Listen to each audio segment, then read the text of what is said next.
Hein? Ouais, c'est bon. Très bien. Alors, la dernière fois, on a plus fait sur la paracha. Aujourd'hui, dans ce cours, on va essayer de se concentrer un peu plus sur Rosh Hashanah qui arrive en courant, là. Donc, tout Rosh Hashanah, c'est lié à la roche, évidemment. Rosh Hashanah, c'est la tête. Et la tête, forcément, elle entraîne l'idée qu'il y a les pieds aussi. S'il y a une tête, alors il y a des pieds. Les pieds, on est en train de vivre les pieds de l'année. C'est le Chodesh Elul. Les pieds, c'est ce qui touche finalement la tête d'un certain point de vue quand on sait qu'il y a des cycles. Par exemple, dans la Kabbalah, il est dit ouvertement, clairement, que les pieds de la mère vont influencer le cerveau de l'enfant. À un tel degré que la vitalité des pieds de la mère, en hébreu, pied, c'est les jambes entières en fait, faut préciser, mais ça termine par les pieds. La vitalité des jambes de la mère vont s'investir dans le cerveau de l'enfant. On a l'impression qu'il n'y a pas de rapport. Mais en fait, l'idée, elle est du principe que ce qui est en haut, le dernier niveau de ce qui est en haut est plus élevé que le premier niveau de ce qui est en bas. Pour rappeler la parole des sages, il vaut mieux être Zanav l'arié, la queue d'un lion, que Roche la Shoalim, que la tête des renards. Vous voyez ? On va dire pourquoi. C'est mieux que d'être une tête ou d'être... À tout choisir, je préfère être la queue du lion. Le lion, c'est le monde de Hatzilut. C'est la royauté de David. Et les renards, c'est la débrouille dans le monde, quoi. Alors, qu'est-ce qu'il vaut mieux être ? Et ça, c'est l'idée qu'en réalité, dans la soumission à un tzaddik qui est une âme de Hatzilut, alors on y gagne toujours, même si, a priori, je ne suis pas une roche, mais je suis la queue de celui qui est immense et qui est devant moi, qui lui est une tête. À un tel degré, la queue, ça représente la fin du corps, donc dans un autre point de vue, c'est les pieds. À un tel degré que Moshe Rabbeinu va dire ouvertement que Shishim Ribo Raglé Ha'am, et après il dit que lui, il est au milieu d'eux, Anochi, et moi, avec tout ce qu'il y a de profond dans le mot Anochi, alors, lui, c'est la tête qui gouverne tous ces 600 000 pieds du peuple. C'est-à-dire qu'on est comme des pieds par rapport à Moshe Rabbeinu. Qu'est-ce que c'est les pieds ? Les pieds, c'est quelque chose qui peut être perçu comme le niveau le plus bas, mais en même temps, les pieds, ça nous permet d'avancer. Et la Chassidut dira que lorsque la tête veut se déplacer, elle ne peut pas se déplacer toute seule. Dans la Géoula, sans doute qu'on pourra le faire. Mais pour l'instant, on est un peu limité. Alors, on a besoin des pieds pour se déplacer. Aussi, vous verrez que quand on dit Messirun Nefesh, le don de soi, qui dévoile le niveau le plus haut de l'âme, la Yechida, donc c'est vraiment ce qu'il y a de plus haut dans l'âme. C'est le premier vêtement sur l'essence même de l'âme, vous voyez ? Et pourtant, on dit Messirun Nefesh. Et Nefesh, c'est le plus petit niveau de l'âme. Messirut, ça veut dire de donner. Animoser lecha et ze, je te donne ça, c'est-à-dire vraiment je te confie cette chose-là. Et quand on fait Messirun Nefesh, c'est-à-dire qu'on prend quelque chose qu'on n'a pas envie de donner et on le donne. Je prends mon temps, je prends mon énergie, je prends ma volonté et je le donne à Dieu. Et pourtant, le niveau qui est utilisé dans l'âme, c'est Nefesh. Et Nefesh, c'est le plus petit niveau. Il y a Nefesh, Ruach, Neshama, Chaya et Yechida. Yechida, c'est le niveau le plus haut. Pour dévoiler la Yechida, il faut donner le Nefesh. De la même manière, pour atteindre le niveau de la Tchouva que l'on doit atteindre au moment de Rosh Hashanah et Yom Kippur, donc il y a Asarat Yemei Tchouva pour construire cette Tchouva, il faut passer par des shlavim, par des étapes. La première étape, c'est qu'il y a une tchouva inférieure qui nous entraîne vers une tchouva supérieure. C'est relié au nom de Dieu, puisqu'on dit que tchouva, c'est tashuv-e. Revient au e. On va dire, quelqu'un dira, mais moi je ne fais pas de faute, pourquoi je vais faire tchouva ? Ou alors, je ne veux pas rentrer là-dedans, j'en ai marre de penser à mes fautes, et je ne veux pas faire tchouva. Alors ça, c'est l'idée que la tchouva est reliée aux fautes. Mais en fait, la tchouva, non, c'est pas forcément relié aux fautes. La tchouva, c'est un mouvement de vie. Ce mouvement de vie fait qu'on vient d'un endroit et on doit y retourner. Vous voyez ? La shiv est à rouar, je rends le rouar que Dieu m'a confié. Le rouar, c'est le souffle de vie que Dieu m'a confié. Vous voyez ? Donc en fait, c'est un mouvement. Si bien que les tzadikim qui n'ont pas fait tchouva pendant tout le temps de l'exil, parce que pour eux, c'était clair et net qu'il fallait des averot pour faire tchouva, et comme ils ne faisaient pas de averot, ils ne faisaient aucune faute, alors, ils ne voyaient pas pourquoi ils auraient dû faire tchouva. Le Mashiach, il vient, il écrit dans le Zohar, les Atava, Tzadikaya, les Tiufta. Il vient pour faire que les Tzadikim fassent aussi Tchouva. Et on s'étonne de dire, comment un Tzadik fait Tchouva alors ? Sur quoi il fait Tchouva ? Si je fais Tchouva sur un Avera, je connais. Et ça, c'est relié à la Tchouva Tata. C'est-à-dire, j'avais une mauvaise action, Tchouva inférieure.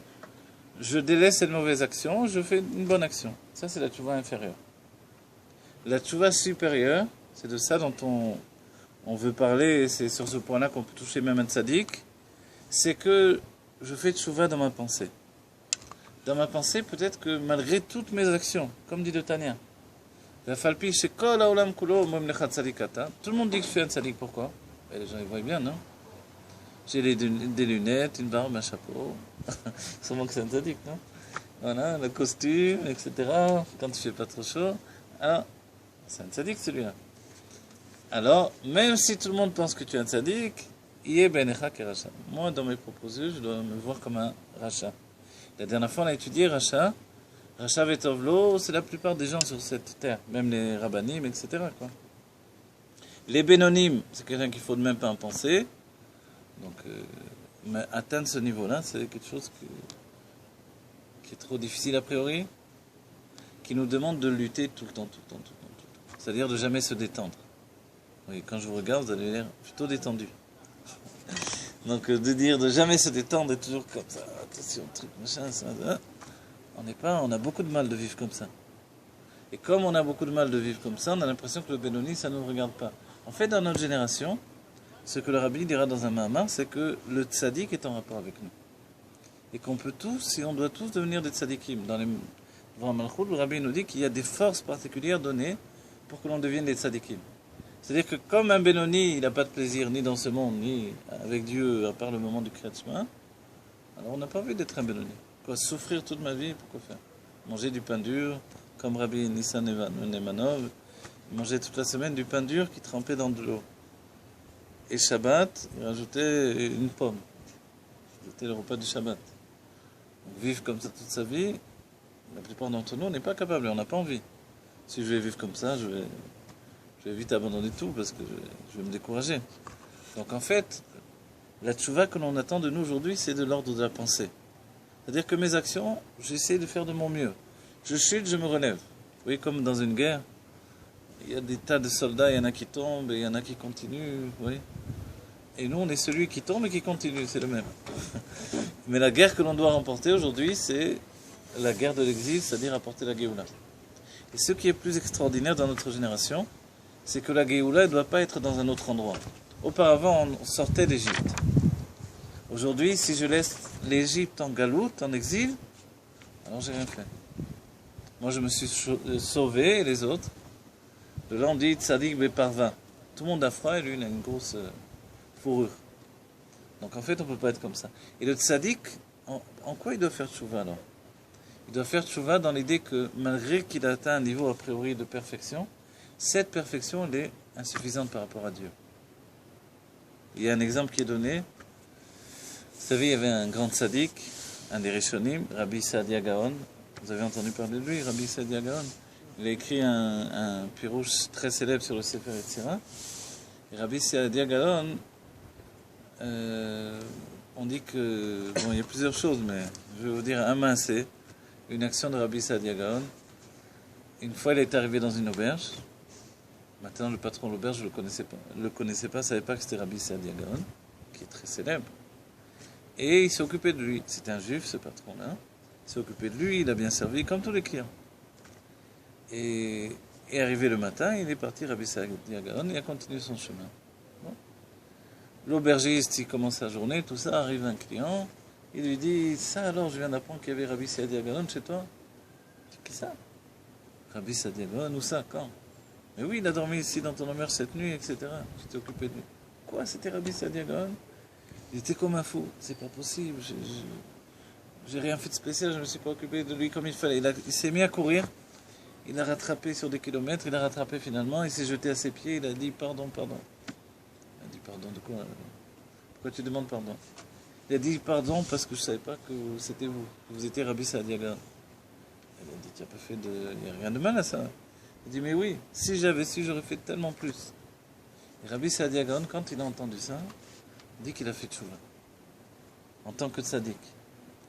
Et il s'est dit, Hachem, moi, je travaille tous les jours pour te connaître mieux.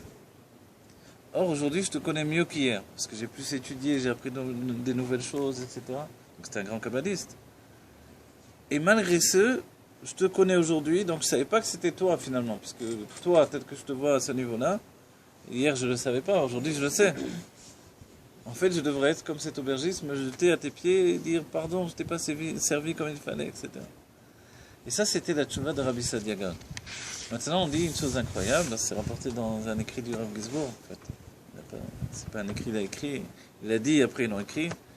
C'est un contraste Yesod chez Bayesod. Et là-bas, il écrit que Rabbi Sadia Gaon, il ne croyait pas au Gilgulim.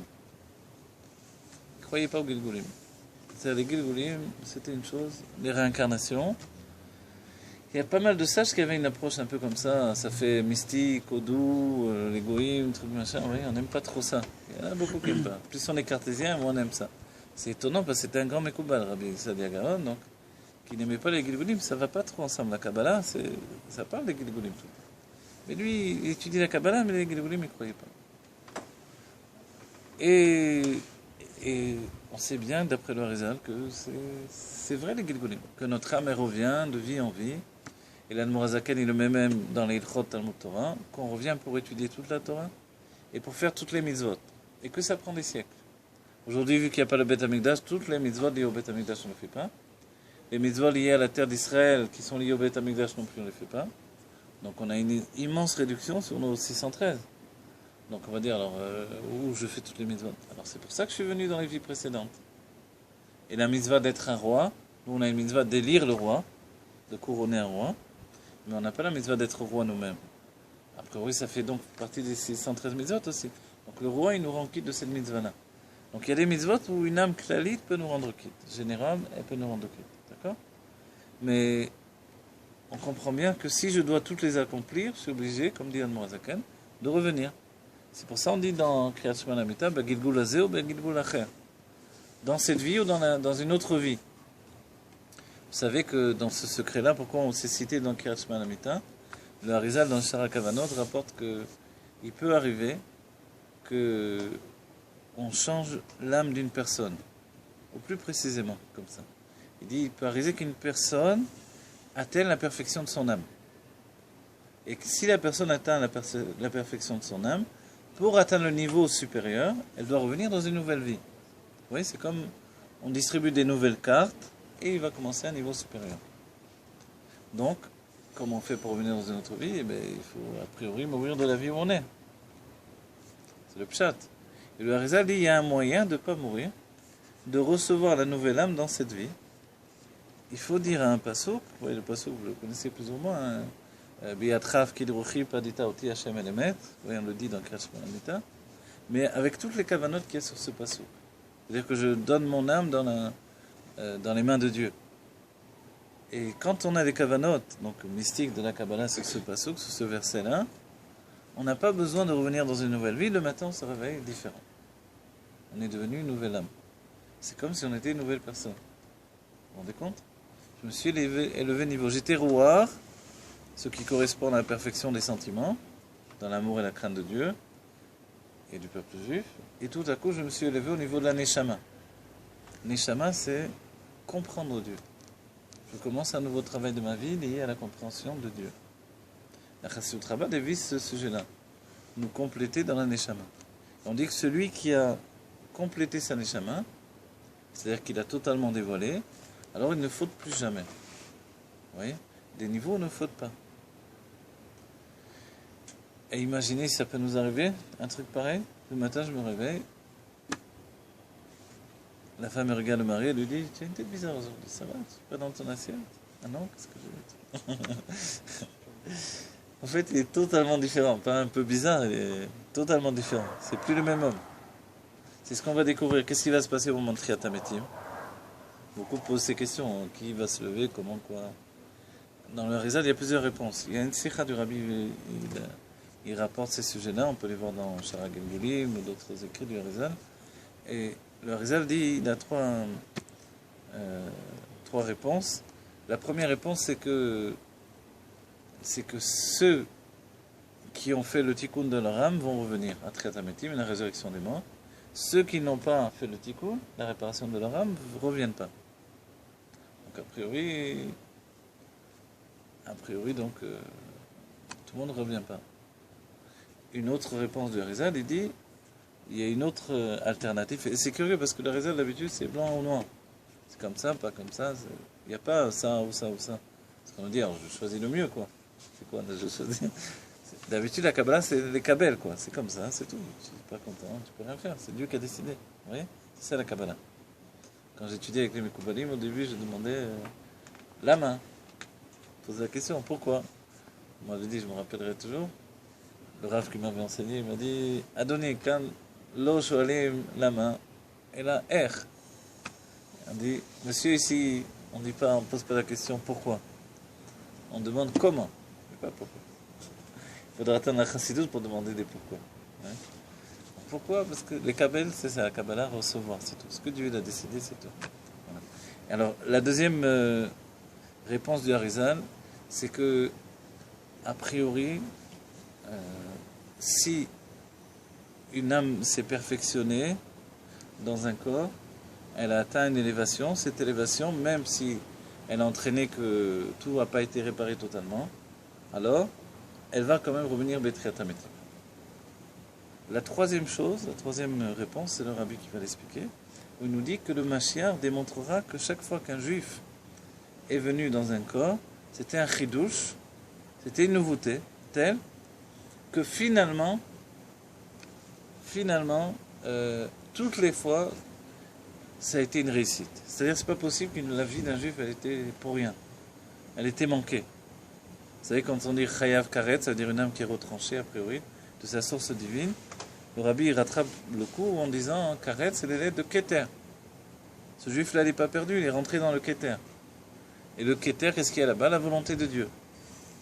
On dit, mais pourtant, Torah et Mitzvot, c'est la volonté de Dieu. Si on en sort, qu'on est chayav karet, on est séparé de la source de notre vie, pour s'attacher aux forces du mal, comment on peut être dans le Keter? Parce que, en fait, le Keter qui est représenté par la volonté de Dieu, il y a deux niveaux, un Keter dévoilé, une volonté dévoilée et une volonté cachée. Dans la volonté dévoilée, on doit faire ce que Dieu attend de nous, c'est quoi? Torah et Mitzvot. Dans la volonté cachée, on peut faire même des choses qui ne sont pas Torah et Mitzvot. C'est-à-dire que quand quelqu'un n'a pas toujours fait Torah et Mitzvot, et qu'il revient finalement à la Torah, pendant toutes ces années, il peut se dire, j'étais pas dans la volonté de Dieu. En fait, j'étais pas dans la volonté dévoilée de Dieu. Mais j'étais dans la volonté cachée. C'est-à-dire, il n'y a pas de juif perdu.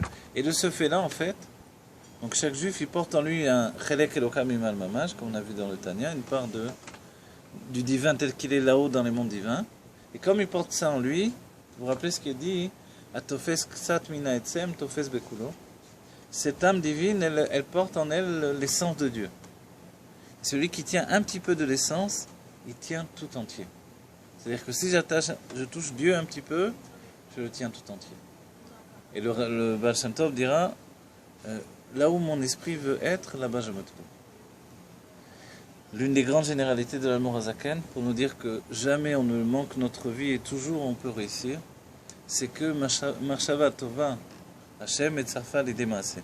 Quand j'ai une bonne pensée, Dieu, il va toujours la rattacher à une action.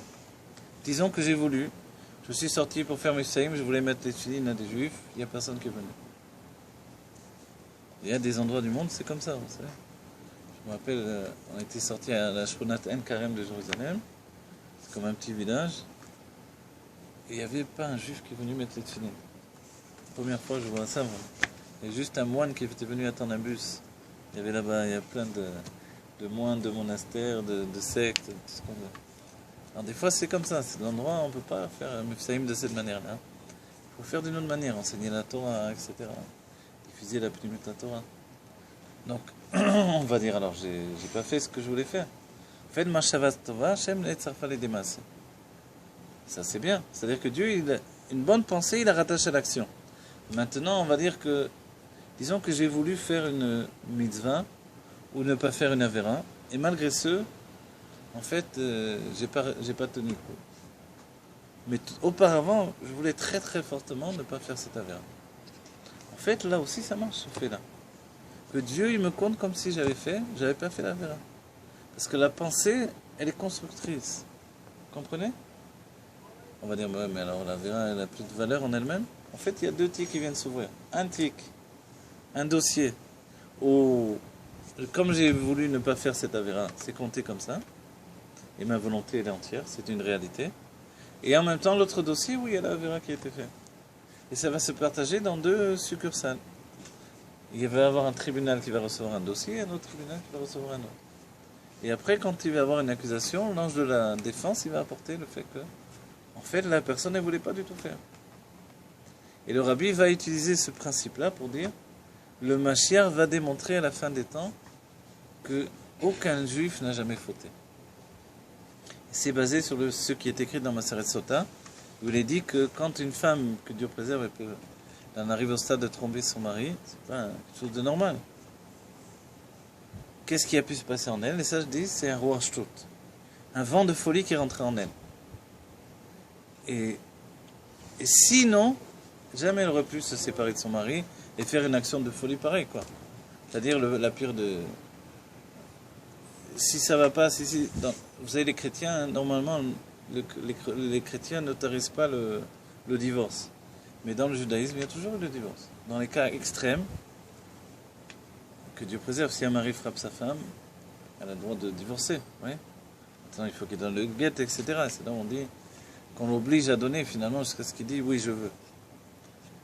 Donc, que Dieu préserve, si c'est vraiment comme ça se passait avec la femme Sota, les Kohanim, jusqu'au bout, il lui disait, tu sais ma fille, si tu as trompé ton mari, dis-le nous, parce que ça va être terrible ce que tu vas passer. On la tire avec une corde, une Chevel Mitzri, Tobet Amigdash, devant tout le monde qui vient la voir. Si elle n'avait pas des beaux cheveux, on dénude ses cheveux, c'est-à-dire qu'elle était religieuse, vous voyez, elle avait les cheveux couverts. Si elle n'avait pas une belle poitrine, on dénude sa poitrine, etc. Vous voyez. Si elle était belle, qu'elle a tiré de l'orgueil, vous voyez, comme des femmes qui sont belles de se montrer, etc. Alors non, on ne va pas la dénuder. Et on dit que tout le long du chemin où ça se passait dans tout le Beth Amikdash, c'était un grand cheminement. Finalement, tout le long, le Kohen lui disait, tu sais ma fille, si tu as trompé ton mari, dis-le, c'est simple, on fait le guet et c'est terminé. Vous voyez? C'est-à-dire ça, c'est le judaïsme. C'est-à-dire, vaut mieux qu'une femme divorce plutôt qu'elle trompe son mari, évidemment. Parce que Dieu préserve, le mieux c'est de rester ensemble, évidemment. Mais, donc, qu'est-ce qui a pu la pousser à tromper son mari, que Dieu préserve? Les sages tirent une seule conclusion, ils disent, le roi Shtut. Un vent de folie qui est rentré en elle. Et en fait, le rabbi va prendre cet enseignement-là, les sages déjà en parlent, mais le rabbi va le prendre vraiment comme on va dire un fer de lance, et il va dire que en réalité, il n'y a pas une seule faute où c'est pas comme ça chez les juifs. Parce que le Yehudi est no rotzev et no yechol. Il ne veut pas, il ne peut pas se séparer de Dieu. Alors comment, effectivement, oui, ça arrive que l'on puisse faire une avéra. Vous savez qu'on est fiancé avec Dieu. Et avec une fiancée, c'est plus grave même qu'avec que pour le mariage. Vous voyez? Donc on est fiancé avec Dieu, après on est promis, on attend maintenant vraiment la Ktouba de la Géoula Amitit Vashlema. Mais en attendant, ça y est, on est avec lui, quoi. C'est lui notre mari. On dit que Dieu il est notre Baal et nous on est la femme. C'est Mashpia Mekabel, celui qui influence, celui qui reçoit l'influence. Donc en fait, on ne peut pas le tromper. Et Dieu, c'est un Dieu jaloux. Et le fait qu'il soit un Dieu jaloux, alors fait qu'il ne supporte pas dès qu'on se détourne de lui. Velo tatoro achare levafrem achare enechem. Et vous ne détournerez pas après leurs yeux et après leur cœur. De quoi il parle ici? Il parle d'être attiré par les sujets d'égoïsme. Pour nous, ça peut être les films, les musiques, je ne sais pas quoi, les livres, tout ce qui nous détourne en fait, qui fait qu'on est attiré vers le monde égoïsme, c'est pas super. Mais le juif, profondément, il ne veut pas se séparer de Dieu. D'accord? Alors, qu'est-ce que Dieu va faire? Dieu va le juger d'après le roi Shtut qui est rentré en lui. C'est ce que le rabbi nous dit. À la fin des temps, le Mashiach va dire qu'aucun juif n'a jamais fauté, parce que c'est simplement, uniquement, le roi Shtut, le vent de folie qui est venu pour l'entraîner vers la faute. Vous êtes d'accord avec ça? Hein? C'est bon? C'est-à-dire la fin des comptes, etc. C'est très important. Vous savez, certains pensent qu'il va y avoir un jugement au moment de la Géoula. Les sages sont clairs là-dessus. Il n'y aura pas de jugement pour les Juifs. On a eu suffisamment de jugements, suffisamment de choses terribles pendant l'exil. Dans la Géoula, il n'y a plus de jugement. C'est les goïms qui sont jugés, mais pas les juifs. Il y a effectivement un grand jugement pour les goïms. Et il est dit même que Dieu fait ressusciter les grands gouvernants des peuples, les rois, etc., pour les juger. Mais autrement, c'est terminé. Que des brachot, le secours aussi pour la refouche des mains de ma fille, par la bracha, Vatanaël. Ça va? Alors vous comprenez, vous voyez un peu le système? C'est-à-dire que c'est un système. Ce système, il faut qu'on le comprenne pour comprendre qu'est-ce que Dieu veut de nous et comment ça marche. C'est-à-dire que si on n'a pas une âme de tzaddik, a priori, c'est l'un des sujets de base du Tanya, où on verra que Yov va dire Barata tzadikim, barata reshaim. Tu as créé des tzadikim, tu as créé des reshaim. C'est quoi ça? D'après, vous savez, d'après ce pasuk-là, dans Yov, et on dit que c'est Moshe Rabbeinu qui a écrit Yov. Certains pensent que c'est Yov lui-même qui a écrit, d'autres disent que c'est Moshe Rabbeinu, que c'est une image en fait. Parce que là-bas, c'est tout le jugement de Yov, a priori c'est un tzaddik, chassidé umot haolam, et il lui arrive que des malheurs, et la discussion avec ses amis, c'est est-ce que je mérite ce qui m'arrive ou non? Oui, c'est une discussion très philosophique. On se pose toujours la question. A priori, les gens au quotidien se disent oh, il m'arrive ça parce que j'ai dû faire ça, et voilà, qu'est-ce que j'ai fait pour. On entend cette phrase. Qu'est-ce que j'ai fait au bon Dieu pour recevoir ça, etc. Et si ça ne marchait pas comme ça, si c'était un autre système? Vous voyez? En fait, c'est déjà ce qui est en questionnement dans Yov. Si tout simplement, il y a des âmes différentes. Il y a des âmes de tzadikim qui sont attachées à Dieu, qui ne peuvent pas se détourner de Dieu. Donc ils ne peuvent pas vivre le monde comme une galère en réalité, comme un monde de souffrance. Il y a une histoire avec Rabbi Zusha où quelqu'un avait du mal à supporter sa vie, etc. C'était dur pour lui. Et le Maguide lui dit, va voir Rabbi Zusha, il lui donne l'adresse, ils se rend là-bas, et il arrive, il cherche, où il se trouve Rabbi Zusha? Rabbi Zusha, ah Zusha, oui, il est là-bas au fond. À l'entrée de la ville, mais de l'autre côté là-bas. Bon. Il avance, il arrive, il voit une maison toute en ruine. Maintenant c'était en hiver, il pleuvait, etc. Il tape, Rabbi Zusha il l'accueille, ah le Maguide il t'envoie, viens, je t'en prie, etc. Il lui sert à boire, maintenant la pluie qui tombe dans la maison, etc. Et Rabbi Zusha, radieux, comme s'il était dans une villa avec, en train de siroter un whisky. et en fait, il se demande comment on peut vivre comme ça, c'est pas possible. Un tzaddik comme ça, a priori c'est un tzaddik de ce qu'il m'a dit. Et il vit comme ça. Alors il essaie d'entamer la discussion avec lui, de voir s'il est malheureux, s'il peut peut-être l'aider de sa situation, qu'est-ce qui se passe. Et il voit que Rabbi Zusha, non, il n'y a aucun problème. Il est très heureux et tout va bien, etc. Quel est le problème que lui, qu'il amène, etc. Il ne comprend même pas pourquoi il vient le voir. Il dit, moi tout va bien, grâce à Dieu. Et alors lui, il comprend le message, il est simple, quoi. Moi, je me plaignais de ma vie, des conditions de vie, etc. J'avais pas assez d'argent. J'arrive là, je vois ces conditions-là. La réponse, elle est qu'il y a des niveaux d'âme. Des niveaux d'âme. Et c'est vrai que je dois prendre du tzaddik pour essayer de m'améliorer. Mais en réalité, ce que dit Yov, c'est pas ça. Yov, il dit, non, j'ai fait des tzaddikim, ils sont capables de supporter ça. Pour eux, ils s'en fichent pas mal. Qu'il ait de l'argent sur le compte, qu'il n'ait pas d'argent sur le compte, il n'a rien à faire. Qu'il ait payé son loyer, pas payé son loyer, c'est un détail. Pour lui, Enon Minevado, Kula Kame Kelo Chashiv, il n'y a rien d'autre que Dieu. Il n'y a rien d'important. Tout est insignifiant devant Dieu. Donc finalement, peu importe, quoi. Le Baal Shem Tov, en pleine nuit, il sortait dans la rue pour vider ses poches. Il se levait du lit, il courait, il cherchait son manteau, il se rappelait qu'il avait encore une pièce. Il courait dehors, il l'a donné à un mendiant, et il retournait dormir tranquillement. Pourquoi? Il ne supportait pas d'avoir une pièce, ça le dérangeait, ça lui faisait mal. C'est-à-dire qu'il voulait se lever le matin et qu'il n'ait rien, il partait à zéro. Vous voyez? Nous, c'est plus le contraire, s'il n'y a rien, etc., on dit, oh, demain matin, comment je vais faire? Comment je vais voyager? Comment ci, comment là? Hein? C'est toute une histoire inverse. Donc on voit, les tzadikim, c'est pas notre niveau a priori. Et pourtant, il écrit Vamer Kulam tzadikim. Et ton peuple sont tous des tzadikim. Alors comment ça fonctionne? En réalité, au-dedans de nous, on est tous des tzadikim. Mais, dans la structure de dévoilement au quotidien, on ne le dévoile pas toujours. Et le rabbi nous dit, peut-être qu'on n'est pas des tzadikim au niveau entier de la chose, mais il y a des choses où on est des tzadikim. Et ce niveau où on est morcelé en tant que tzaddik, c'est une grande valeur devant Dieu. Quand je fais une mitzvah devant Dieu, elle est immortelle, elle est intemporelle, elle est là pour l'éternité. Donc dans cette mitzvah, je suis tzaddik pour toujours. Vous voyez? Si je suis habitué à manger kasher, je suis tzaddik dans la kashrut. Je suis habitué, je sais pas, à faire Shabbat de mon mieux. Je suis tzaddik dans le sujet du Shabbat, etc.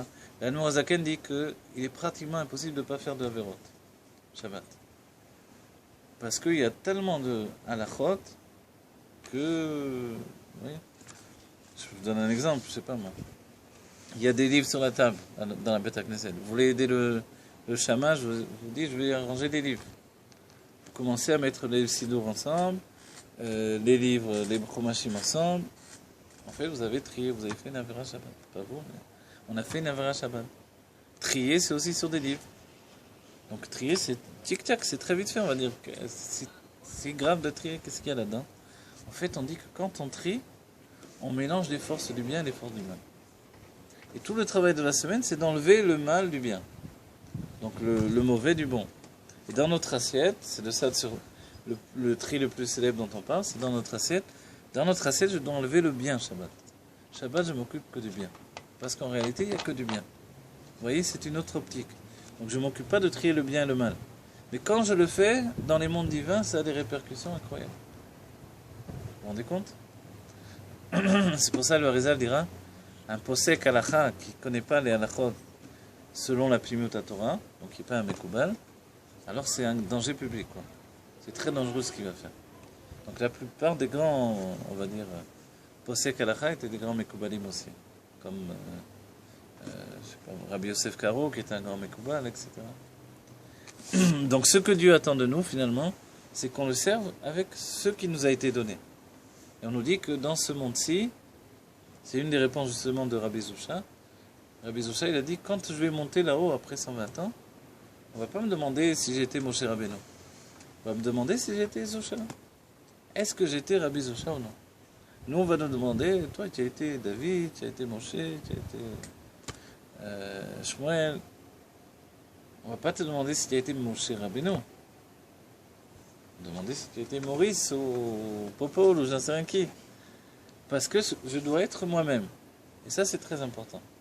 Et le Baal Shem Tov, il dira que, dans l'idée que beaucoup ont voulu faire comme Rashbi, Velo Alta Beyadaim, et finalement, ils n'ont pas réussi. Le Baal Shem Tov dit pourquoi ils n'ont pas réussi. Parce que quand on essaie de faire le travail d'un autre, on ne peut pas y arriver. Parce que je ne suis pas cet autre-là. Et que cette autre personne a reçu tous les outils pour exécuter ce travail. Et moi, je ne peux pas le réussir. Et il dit le Baal Shem Tov, en réalité, non seulement je ne fais pas son travail, mais je ne fais pas le mien. Puisque je suis en train d'essayer de faire le sien. Donc en fait, pourquoi je suis venu au monde? Et c'est pour ça la mida de Emet, elle est très importante. Essayer de trouver le Emet, c'est se déshabiller de tous les vêtements qui m'empêchent de m'exprimer en étant moi-même. Comment vous dire? Si ça fait des succès, je parle d'une manière ou d'une autre, où je suis comme ci ou comme ça, des fois ça arrive, où il y a même des âges dans la vie où il y a des adolescents, par exemple, qui jouent la comédie. Vous voyez? Ils sont tout le temps en train de jouer la comédie. C'est très fatigant parce qu'on n'arrive plus à parler avec lui, il joue la comédie tout le temps. C'est une période. Mais si toute sa vie continue comme ça devient très grave. Parce que le monde, il n'est pas pour qu'on rentre dans un monde de comédie et un monde imaginaire. Le but, c'est de devenir soi-même. Et pour devenir soi-même, il faut enlever les vêtements qui empêchent d'être soi-même. Il faut parler normalement. Ce que l'on a dans la tête, on doit le dire. Ce qui vient du cœur, on le dit. Vous voyez, petit à petit, on se simplifie. Et c'est pour ça qu'on vient dans le monde. C'est pour ça qu'on étudie la Torah. Et plus on joue la comédie, et plus on perd son temps. C'est ce qu'a dit donc ce que dit le Baal Shem Tov. L'une des conditions, c'est de vivre intensément l'instant présent et d'être moi-même entièrement. Et ça y est. Plus besoin de réincarnation, plus besoin de rien. Sur ça, je rattache avec le Baal Shem Tov, si vous vous rappelez. Rabbi Saadia Gaon a dit qu'il ne croyait pas au Gilgulim. Et on dit que c'est le Baal Shem Tov qui a fait le Tikkun, qui a fait la réparation de ça. Parce que ça fait partie de notre Torah. Vous savez comment il a fait la réparation de ça? Il a dit, je suis le Gilgul de Rabbi Saadia Gaon. Donc en fait, en me disant, je suis le Gilgul de Rabbi Saadia Gaon, il a réparé le fait que Rabbi Saadia Gaon ne croyait pas au Gilgulim. Mais en même temps, le Baal Shem Tov, c'était pas du tout sa manière de travailler. Les réincarnations, tout ça, comme le Harizal, c'était pas du tout sa manière de travailler. Pour lui, il fallait pas se casser la tête. Je vis ce que Dieu me donne à vivre, c'est tout. Vous savez, d'après le Baal Shem Tov, si je me trompe dans... Si par exemple, je commence ma Mida et j'ai pas de kavanot, c'est-à-dire j'ai pensé à n'importe quoi d'autre, il dit que même ça, c'est Ashgara Pratit. J'ai pas besoin de recommencer. Parce que c'était ce que Dieu a voulu. Alors je continue ma prière. L'Admorazakan, il dira non, je reviendrai quand même sur l'intention. Oui. Des fois, hein, par exemple, quelqu'un qui peut oublier Yale Veyavo, il peut recommencer des fois, plusieurs fois, et il va oublier. Il y avait une histoire comme ça avec le Baal Shem Tov. Il y avait un Talmid Chacham qui voulait savoir si c'était un charlatan ou non, le Baal Shem Tov. Il y a beaucoup qui sont venus prendre la mesure du Baal Shem Tov, voir si c'était un charlatan ou un vrai tzaddik. Et il est venu, etc., etc. Il a essayé de l'avoir, et finalement le Baal Shem Tov lui dit, écoute, ça sert à rien tout ça, des discussions avec toi, mais de toute façon, sache une chose, si tu recommences encore ta Amida, de toutes les manières, tu vas encore oublier Yale Veyavo. Et lui, il avait oublié Yale Veyavo, il a essayé de recommencer, il avait re-oublié. Il avait dit à personne, il n'y avait que lui qui le savait. Et le Baal Shem Tov, il a dit ça. En fait, il y a des fois où Dieu veut que ce soit comme ça, allez savoir pourquoi. Ou par exemple, le Rabbi a dit, quelquefois je vais faire la bracha sur les tefilines de Rabbi Notam. Je me suis trompé, ou par exemple, moi ça m'est arrivé, j'ai donné à quelqu'un de mettre les tefilines, je lui donne, donc il met les tefilines, et quand il les range à l'envers. Arrive le matin, 2 de tension, on fait la prière, on met les tefilines, on dit la bracha. Au moment d'enlever les tefilines de Rashi, je vois l'autre paquet, les autres tefilines c'était Rashi, donc ceux-là que j'ai mis là, c'était Rabbi Notam, vous voyez. Donc en fait j'ai fait la bracha sur les tefilines de Rabbi Notam. Et le Rabbi nous dit, Dieu a voulu que tu le fasses. Parce qu'en fait c'est 2 chitotes quand même. Nous on a l'habitude de mettre l'un après l'autre, mais d'après, quand Rabbi Notam a donné cet avis-là de tefilines, il n'a pas dit, vous ne ferez pas la bracha dessus.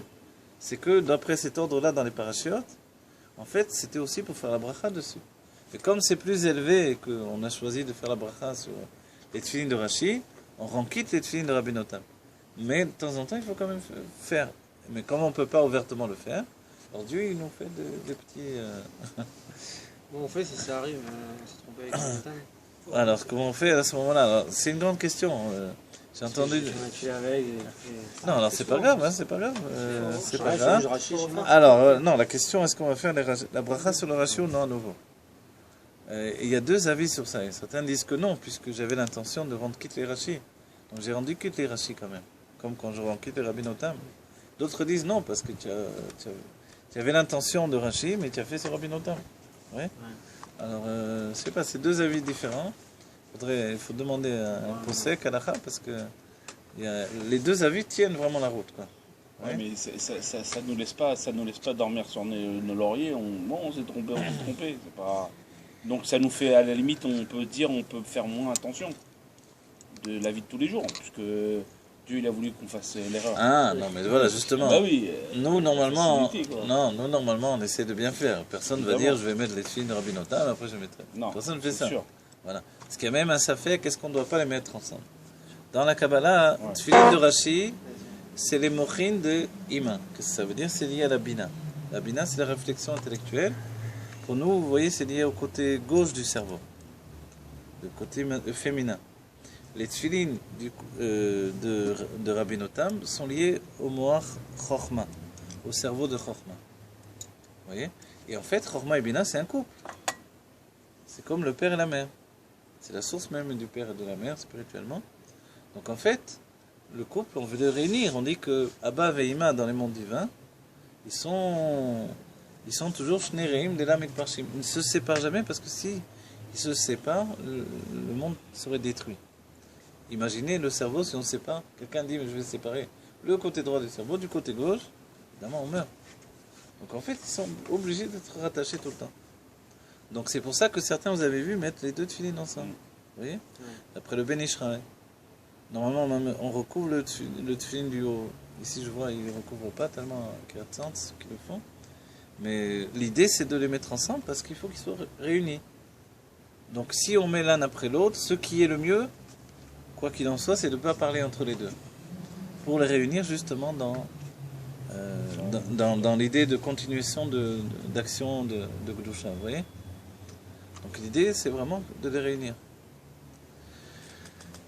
Vous avez compris quand le Baal Shem Tov, il a dit « Moi, je suis le Gilgul de Rabbi Saadia Gaon », c'est-à-dire qu'il a réparé le problème de Rabbi Saadia Gaon. Vous y croyez, vous, Gilgulim? Hein? Et comment vous voyez dans la Géoula? On se voit avec toutes nos vies et tout.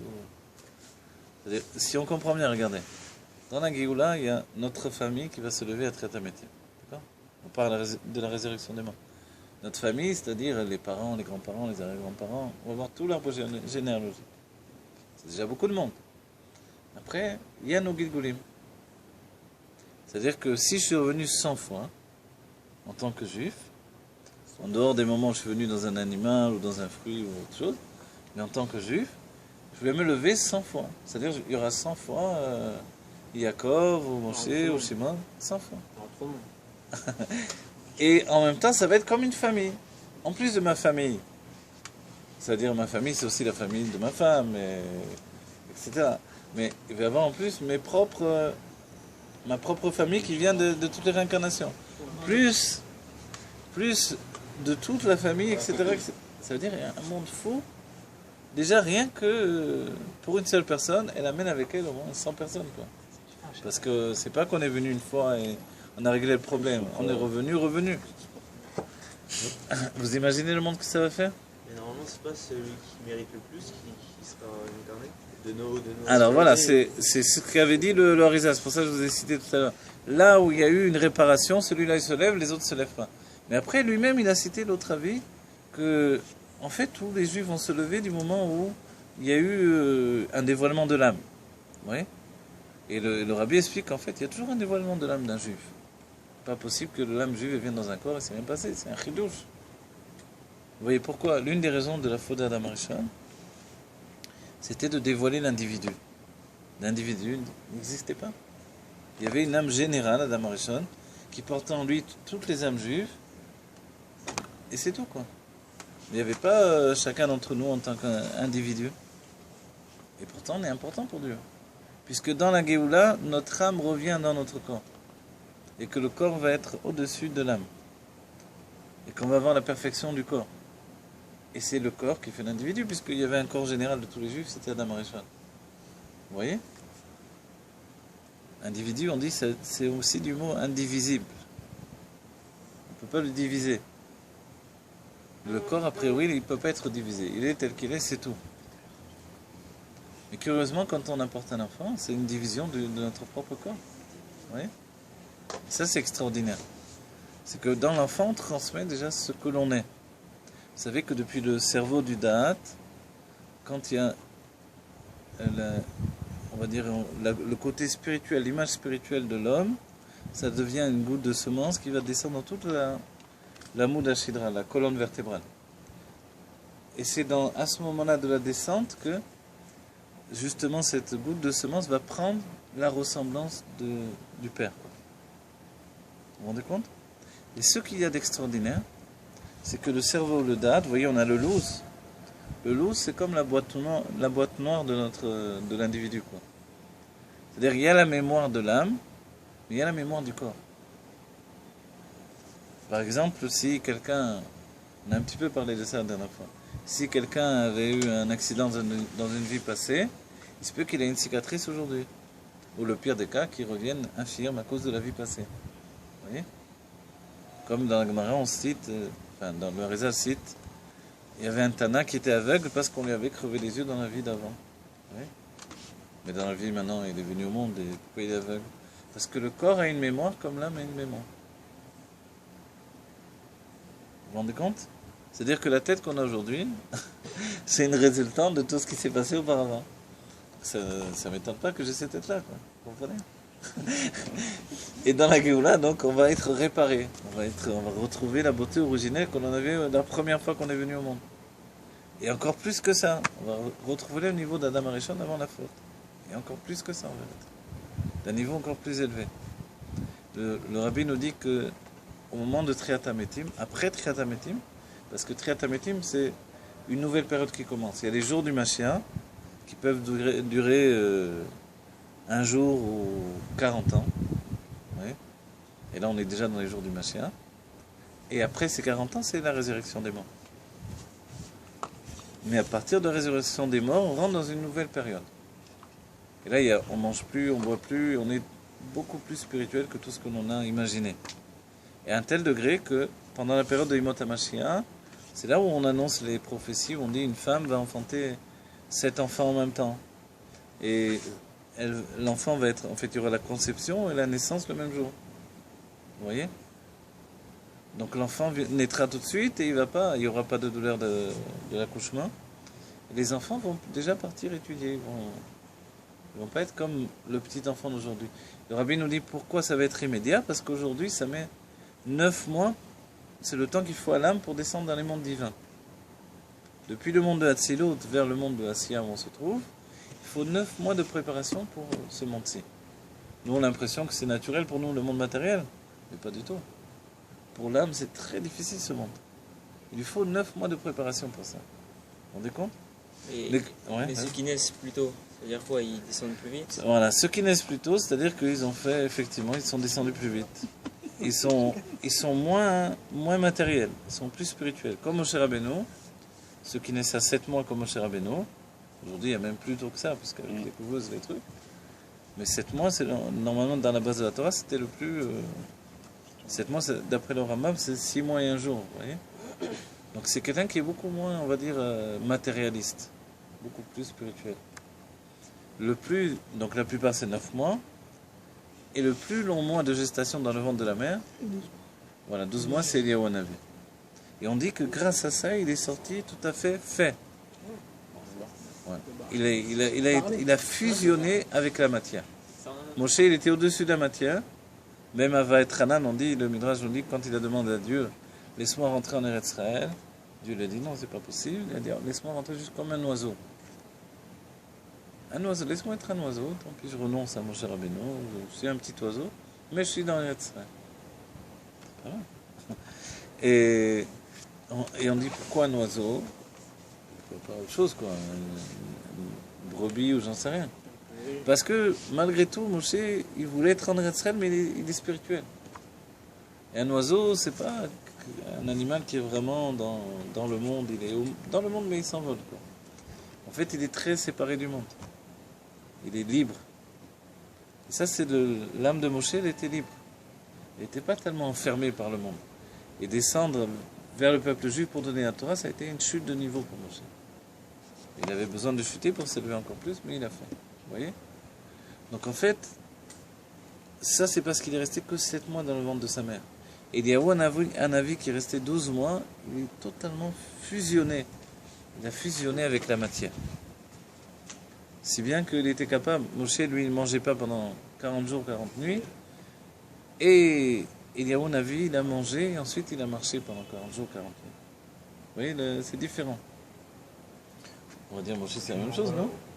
Oui, mais on ne dit pas que Moshe, il a marché grâce à la nourriture qu'il a mangé avant les 40 jours, 40 nuits. Vous voyez?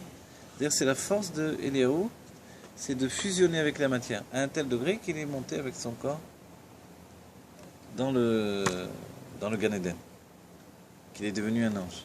En fait, on dit qu'il était déjà un ange, etc. Et il vient les Vasser et Tageoula. Les Vasser, c'est Bassar, la Shon Bassar, dans la chair. Et dans la chair, c'est parce que justement, Eliyahu Hanavi, il a enlevé son corps dans les mondes spirituels. Oh, le manuel. Ça va? Tu l'entends? Tav lechem et livracha. Et c'est un petit peu loin. Mais...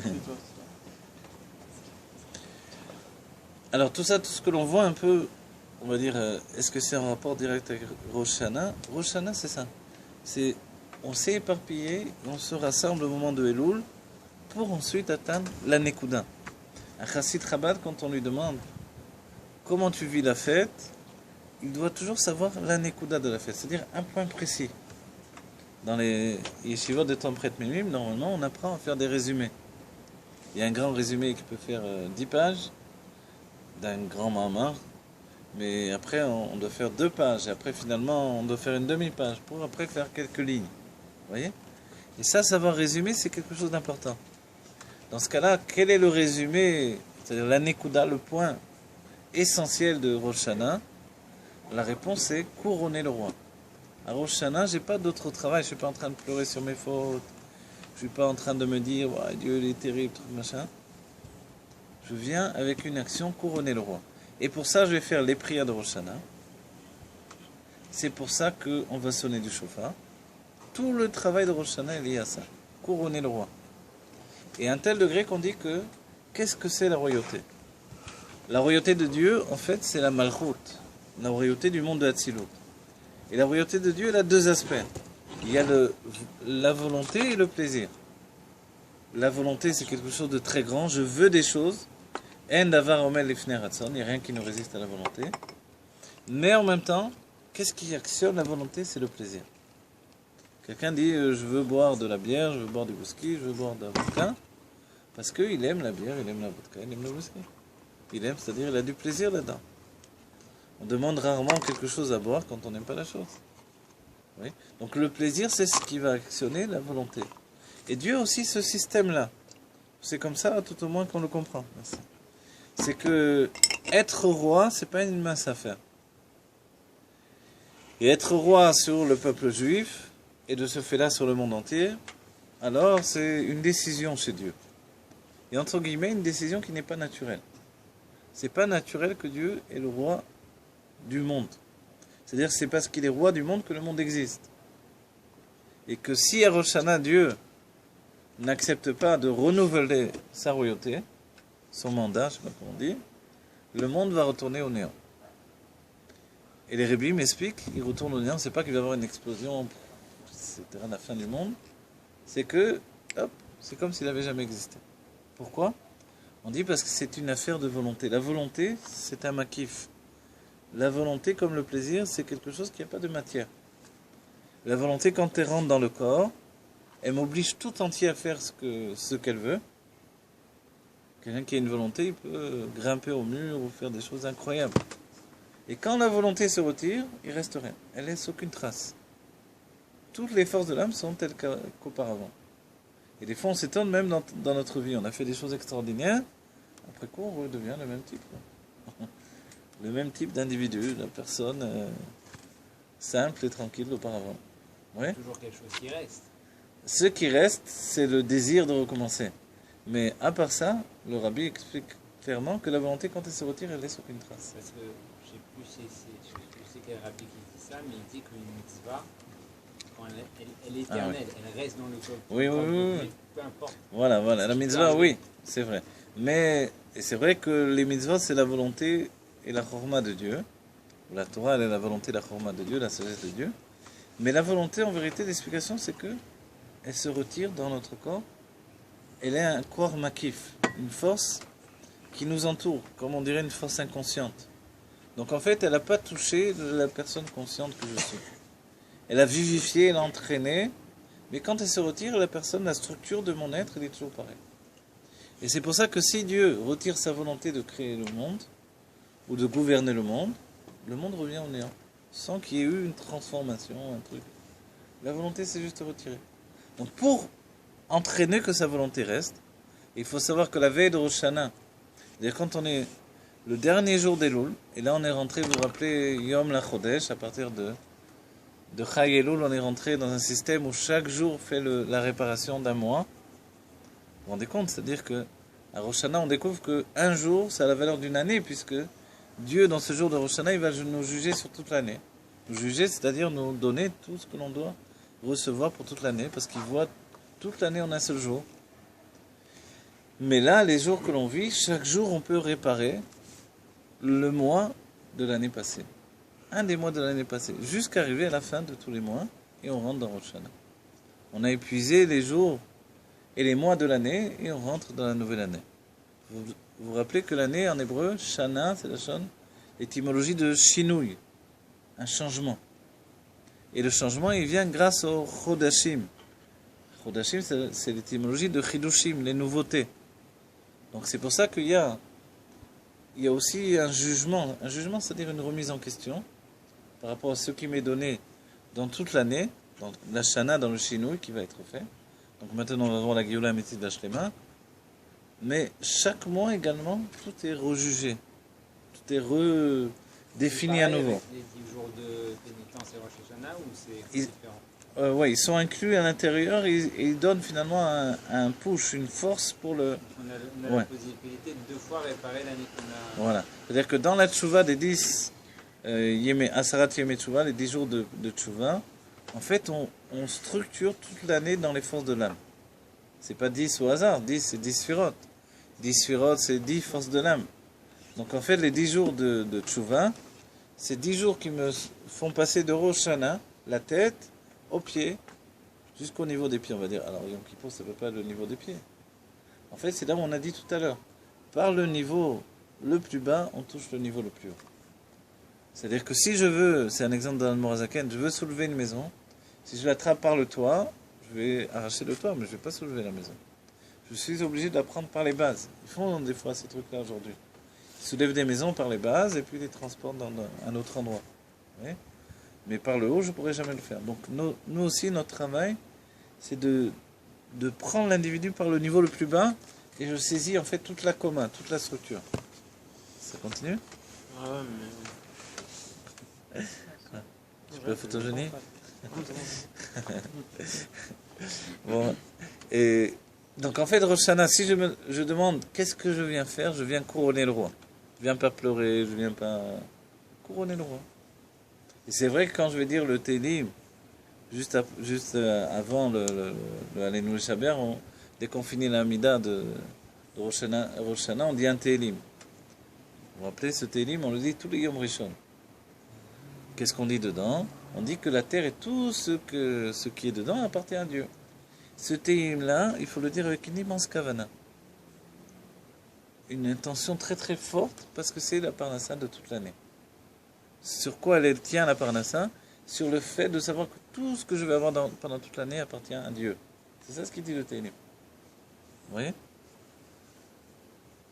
Mi Uze Melech al-Kavod, on finit avec ça, on le redit à nouveau. En fait, c'est ça. Qui est le roi du Kavod, que je veux recevoir en réalité moi aussi ?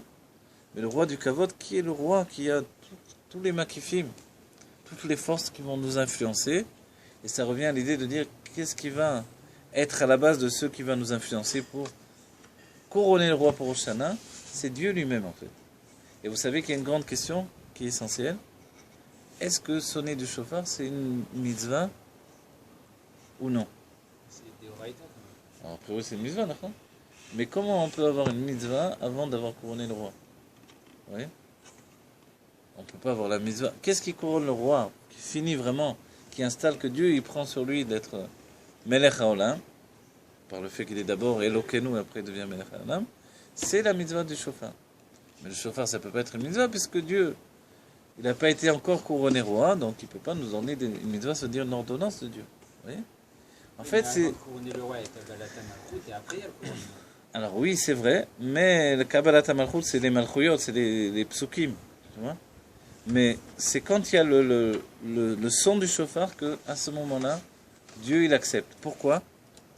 Parce qu'il y a deux facettes dans le roi. On le voit dans tout Rosh Hashanah et Yom Kippourim, on répète les psukim, on dit que Dieu, on dit par rapport à Dieu, on est ke'avadim ou ke'banim. On est comme des serviteurs, même des esclaves, on peut traduire, ou comme des enfants. On est les enfants de Dieu, les fils de Dieu, ou on est des serviteurs de Dieu. Tant qu'on est des serviteurs, en vérité, Dieu il peut gouverner le monde d'une manière très froide. Et c'est ce qui se passe la veille de Rosh Hashanah. Le plaisir de gouverner, parce qu'en fait on est ses enfants, s'est retiré. Il ne reste plus que la volonté de gouverner. Mais même dans la volonté, c'est le niveau le plus extérieur. Donc le monde, il est vraiment tenu à un fil. C'est-à-dire c'est comme si la veille de Rosh Hashanah, le monde est vraiment en suspens. Et les goïms, s'ils savaient ça réellement profondément, alors ils obligeraient les juifs à aller à la prière de Rosh Hashanah, quoi. Avec des pistolets, vite rentre dans la Beth Amikdash. Tu es juif, vite, sors de là, vas-y. Parce que sinon, que Dieu préserve, le monde peut retourner au néant. Vous voyez ? Et en fait, dès que l'on va sonner du chauffard, le système des mitzvot se met en place, puisque le roi a accepté. Mais pour que le roi accepte, il y a une image que le rabbi a donnée, c'est que le fils du roi, le Chaler en a parlé, je crois, Shabbat,